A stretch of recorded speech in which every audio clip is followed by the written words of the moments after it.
চাঁপাইনবাবগঞ্জ শহরের ব্যস্ততম হাসপাতাল রোডের চিত্র এটি। দুপাশ দখল করে বসেছে শাকসবজি, ফল ও মশলাজাতীয় পণ্যের দোকান। এ সড়কে রয়েছে বাণিজ্যিক অন্তত 10টি ব্যাংকের শাখা, সদর মডেল থানা, রেজিস্ট্রি অফিস ও 250 শয্যার হাসপাতাল। শুধু হাসপাতাল রোডই নয়, শহরের নিউ মার্কেট এলাকার আশপাশের ফুটপাত ও সড়ক বেদখল হয়ে গেছে। ফুটপাতে বসেছে ফুডকোর্ট, ফল ও চায়ের স্টল। দখলের কারণে দিনভর লেগে থাকে যানজট। এতে বিড়ম্বনায় পড়েন চলাচল করা মানুষ।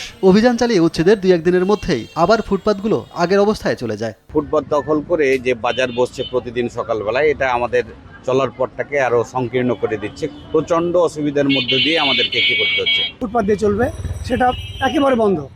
এখন সাধারণ মানুষ মূল রাস্তা দিয়ে চলছে, যে কারণে যানজটের সৃষ্টি হচ্ছে এবং শহরের যে সৌন্দর্য সেটি বিনষ্ট হচ্ছে। বাজার রাস্তার উপর কেন বাজার থাকবে?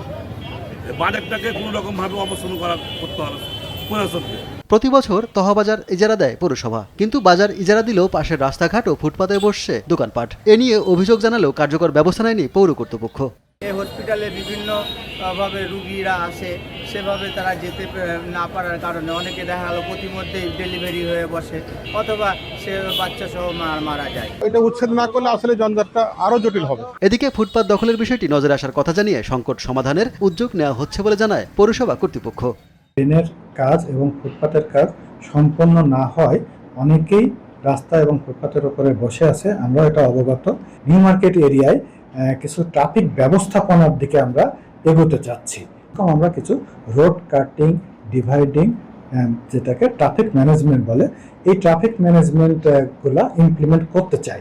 ফুটপাত ও রাস্তাঘাট দখলমুক্ত করে দ্রুত জনগণের ভোগান্তি লাঘবের দাবি স্থানীয় মানুষ ও পরিবহন শ্রমিকদের। সুব্রত গাইন, নিউজ ডেস্ক, দেশ টিভি।